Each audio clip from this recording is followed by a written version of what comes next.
aquí en la 90.1 tomamos contacto, primera entrevista que tenemos al aire. Juli. Efectivamente, bueno, habíamos abordado un poquito el tema al comienzo de nuestra mañana de esta violación en grupo a una joven allí en Buenos Aires, en el barrio de Palermo, a plena luz del día, que, bueno, pudo ser intervenida esta actuación por los y las vecinas y posteriormente por la policía, por supuesto. Para hablar un poco al respecto, estamos en contacto con Noelia Aizama. Ella es referente de la Fundación Mujeres por Mujeres. ¿Cómo estás, Noelia? Buenos días. Julieta Nieto y Ruth Oscari, te saludamos al aire de Radio Prensa. Buen día. Hola, muy buenos días a todos. ¿Cómo están? Bien, bueno, aquí tratando de ser positivas, es difícil cuando a veces la realidad se plasma en la información y la información a veces, no llega, ¿no? Como esta situación, este caso de esta joven que fue violada en grupo por 6 varones que estaban organizados, ¿no? Aquí primero consultarte porque yo criticaba tempranamente el accionar de algunos medios, ¿no? Esto de hablar de manada, por ejemplo, que ya si vamos abonando un poquitito en perspectiva de género, que ya hace un par de años se viene tratando de evitar este término, ¿no? Queríamos justamente consultarte cómo viste el abordaje de los medios respecto de esta información, de este hecho que ocurrió ayer de la violación a esta joven por parte de 6 varones. Y la verdad, en principio ha sido el hecho en sí mismo es muy lamentable, muy aberrante, tomando en cuenta que era un fin de semana largo, que fue, digamos, en una zona muy concurrida, pero también empezó a observarse o a prestar un poquito más de atención cuál era el tipo de cobertura que estaba teniendo esta situación. A ver, hubieron diferentes posiciones, digamos, de diferentes feministas y personas no feministas y de propios periodistas que fueron desde el escrache con nombre, número de DNI, dirección de estas personas, como así también, digamos, posicionamientos un poco más reservados sobre, mientras más continuemos hablando de la noticia, en algún sentido también estamos hablando de esta joven que ha sufrido una situación bastante repudiable en términos, digamos, de derecho, y un poco seguimos manteniendo la noticia sobre ella, ¿no? Sobre lo que le ha pasado, y la verdad que no estamos pensando en ella. ¿Qué es lo que necesita en este momento? ¿Realmente necesita toda esta cobertura o necesita un poco más de empatía y compañerismo? Poder hablar sobre estos temas. ¿Por qué es tan importante hablar sobre educación sexual integral, hablar sobre consentimiento, poder aprovechar esta noticia lamentable para hablar sobre la importancia de ciertos contenidos que venimos levantando las feministas para poder erradicar finalmente las violencias hacia las mujeres y las diversidades?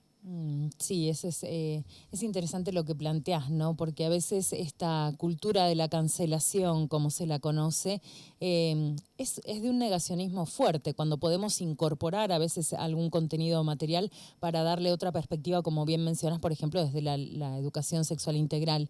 Y bueno, decías esto de el escrache en los medios con DNI, con foto, con domicilio. Hay algo ahí que yo por lo menos lo que noté en el tratamiento de esta noticia, en la cobertura, fue que a la víctima, a la sobreviviente de esta información, se la preservó. ¿En qué sentido? Por lo menos en cuanto a imágenes, en cuanto a información de su vida privada, hubo ahí como un resguardo de esta mujer, pero fue todo lo contrario para estos 6 violadores. La situación del escrache público a mí me parece con foto es válido, y foto que no esté blureada, que se pueda ver bien la cara, ¿no? Foto y un nombre creo que a modo personal está bien, pero después documento, dirección, hay una serie de cosas que ahí se pone muy punitiva, ¿no? La cuestión cuando son jóvenes violadores de 20 a 25 años, que después supongamos que le cae la pena. Después tienen que salir en libertad, ¿no? Y siguen siendo violadores, pero hay que ver cómo se reinserta esta persona, cómo se puede, digamos, contribuir desde ese lado. No sé si me explico, Noelia, o por ahí me di mucha vuelta. No, te entiendo perfectamente. Quizás lo que nosotras nos preguntamos es, es lo que buscamos, una justicia por mano propia, llegar a la situación de un linchamiento como sucedió el año pasado en un caso acá particular en la provincia de Tucumán. Pensar un poco socialmente cómo reaccionamos ante estas noticias, ¿no? A ver, por supuesto que compartimos con toda la sociedad este acto repudiable, pero ¿en qué medida somos nosotros, nosotras, nosotres, sujetos para poder exponer la vida privada de estas personas? Lo que sí hay que rescatar es que, como bien lo señalaste, se ha preservado la identidad y la imagen de esta joven, lo que implica que, bueno, por lo menos periodísticamente, en la cobertura periodística hemos avanzado. Quizás en otros años era como la foto más buscada de saber quién era la joven. Ahora se ha logrado concientizar la necesidad de preservar a estas mujeres, a estas personas que atraviesan estas situaciones, porque justamente como vos bien señalás, pero desde el otro lado, esta persona tiene que volver a su vida, a hacer una vida normal para tratar de dejar este hecho aberrante en el pasado. Entonces, me parece que en ese sentido ha habido un cambio, ha habido un grado de concientización respecto a las personas que atraviesan estas situaciones y sobreviven a estas situaciones. Pero también reflexionar un poquito qué es lo que se busca publicando datos privados respecto de estos 6 varones que cometieron este hecho, ¿no? He llegado a leer en Twitter, donde ha circulado un montón de información, que están esperando publicando las direcciones, que le hagan un scratch en las puertas. ¿Qué es lo que se pretende, ¿no?, con esta información? Sí, es muy bueno quedarnos con esa inquietud, ¿no? Porque hasta ahora, por lo menos en los domicilios particulares de estos violadores, lo que vimos a través de los medios es imagen, ¿no? Repudio, cartel repudio al violador que vive acá.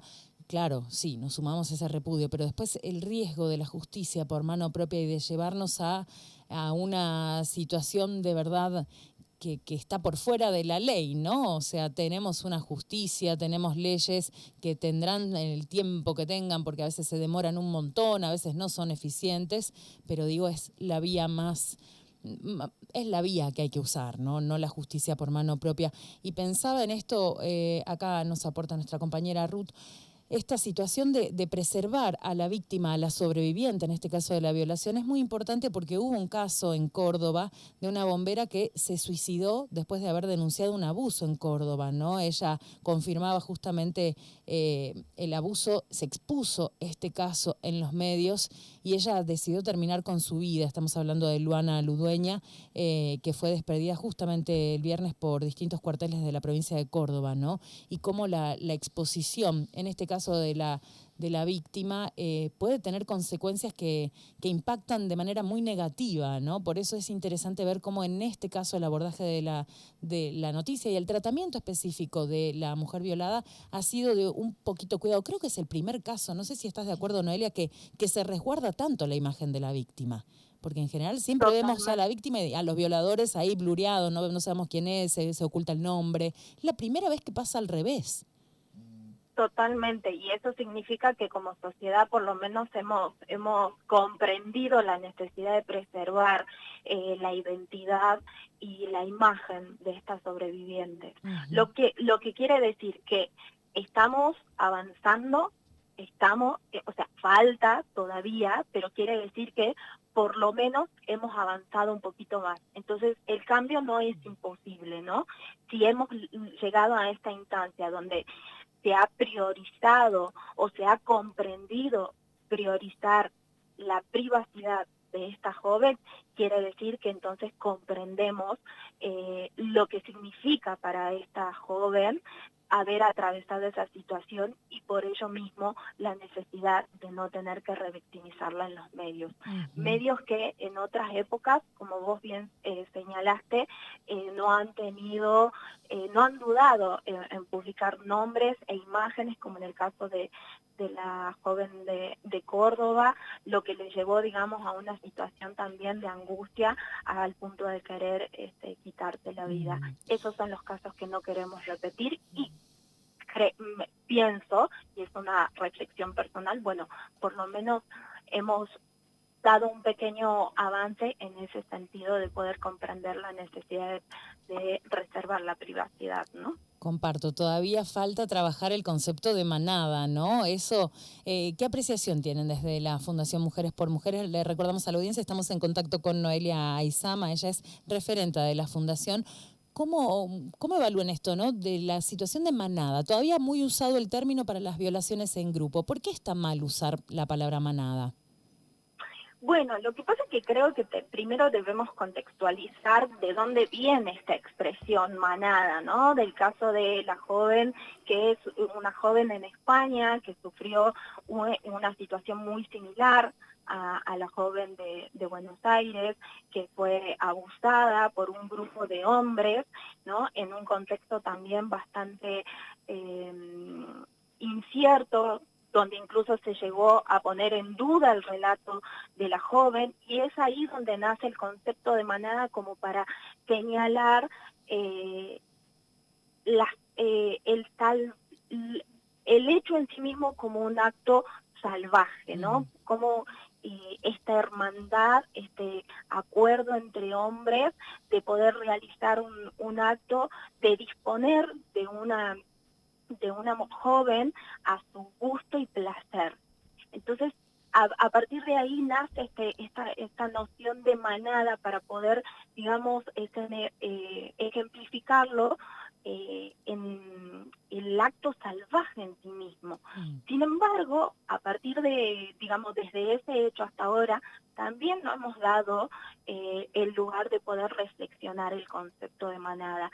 Y como bien lo venían señalando anteriormente, no son personas enfermas, también se dijo, son hijos sanos del patriarcado, o sea, son personas que son conscientes de lo que hacen, o por lo menos saben que lo que hacen no está bien, y aún así transgreden esa situación, ¿no? Entonces, para empezar a dejar de hablar como personas enfermas, como personas salvajes, y hablar como lo que realmente son, personas que han decidido realizar un acto violando los derechos de una joven, transgrediendo su consentimiento y abusando de su propio cuerpo. Entonces, no el tinte de manada, el tinte de acto salvaje pierde porque no somos en esta noción de animales. Somos personas que sabemos lo que hacemos. Y por eso mismo hay que decirlo con todas las letras. Es un grupo de hombres que acordó realizar este acto repudiable sin tomar en cuenta la voluntad de esta joven, sin mencionar que además se señaló que la joven estaba inconsciente, ¿no? Entonces, ¿cuándo vamos a empezar a hablar desde las infancias? Por eso señalaba la necesidad de la educación sexual integral para empezar a hablar de consentimiento. Importantísimo. Bueno, última consulta y te dejamos, Noelia, gracias por este contacto, pero no sé si pudiste ver específicamente a los dichos de Flavio Azaro, que fueron algo de lo más viral justamente por su manera de abordar esta situación, ¿no? Hablando con otro periodista, Gustavo, quien de alguna manera sostenía una postura un poquitito más, más coherente, ¿no? Si no lo viste, te lo repaso y lo repasamos para la audiencia que por ahí se le escapó y no tienen acceso a las redes a veces, que decía Flavio Azaro: si vos quisiste drogarte y en algún momento quisiste, estoy preguntando, no en ese extremo, decía Azaro, pero lo que puede pasarle a alguien, a una persona que quiera algo y que después se arrepienta de ese algo durante o después. En ese caso, preguntaba Azaro, ¿cómo se evalúa? Supongamos que la chica en algún momento quiso tener sexo con algunos de ellos, ¿no? Después agregaba también, porque Gustavo, el panelista, le decía: a mí me parece totalmente irrelevante si la chica consumió o no consumió, es una violación, y Azaro interrumpía diciendo: y ellos también pueden decir que estaban drogados y que eran incapaces de entender si ella estaba drogada. Bueno, acá me parece que se mezclan varias cositas, ¿no? En primer lugar, me parece interesante traer la diferencia de algo que se mezcla acá. Por un lado se puede tener un consentimiento inicial en una relación sexual y en el medio de la relación sexual no querer más, y ese no es no, y si la persona sigue avanzando eso ya es una violación. Eso por una parte. Y después por otra parte esto que ocurrió. Son diferentes, ¿no? Totalmente, totalmente. Bueno, sí, los dichos de Flavio fueron muy resonados también, sí, algo había escuchado. Lo cierto es que, bueno, este planteo me remite nuevamente a lo que habíamos hablado anteriormente, el hecho del consentimiento, que vos bien lo acabas de señalar. Uno puede decir sí al principio y en el medio decir no. Y eso no quiere decir que el no se anule. Hace un tiempo se hizo muy popular un video de la famosa taza de té que habla específicamente los momentos en que una acuerda un consentimiento y cuando ese consentimiento se rompe. No es que inicialmente el consentimiento continúa. Si yo dije al principio sí y en la mitad no me siento cómoda y empiezo a decir que no. Lo mismo pasa en el estado de inconsciencia por haber consumido algún tipo de estupefacientes. El consentimiento, cuando uno consume estupefacientes, siempre va a estar viciado porque no estamos cabalmente conscientes de nuestros actos. Y más en un sentido, y yo me animo a decir un poquito más, en la situación de desventaja en la que se encontraba esta joven. No es que estaba con un solo muchacho, había 6 tipos. ¿Qué tipo de consentimiento puede haber en una situación tomando en consideración y siendo lo más delicada posible, si habían consumido algún tipo de estupefacientes, ¿no? Sí, es como... Un consentimiento inicial puede existir, pero en el medio se puede viciar si uno empieza a ingerir algún tipo, que puede ser también alcohol, ojo, no necesariamente algún tipo de estupefacientes. Y eso no quita que porque te dije sí al principio, es sí para el resto del día, ¿no? Clarísima. Gracias, Noelia, por este contacto, por estar compartiendo toda tu sabiduría y tu opinión aquí en Radio Prensa, en Positivas. Te mandamos un abrazo enorme. Muchísimas gracias por la entrevista. Por favor, muchísimas gracias a ustedes. Hasta luego. Así pasaba Noelia Aizama, referente de la Fundación Mujeres por Mujeres, con este análisis respecto de la violación en grupo y el tratamiento de los medios de esta situación. Recuerda que la línea 144 es para todas las consultas que tengas respecto de las situaciones de violencia contra las mujeres y diversidades. Si estás en el momento específico de la violencia, la línea es 911.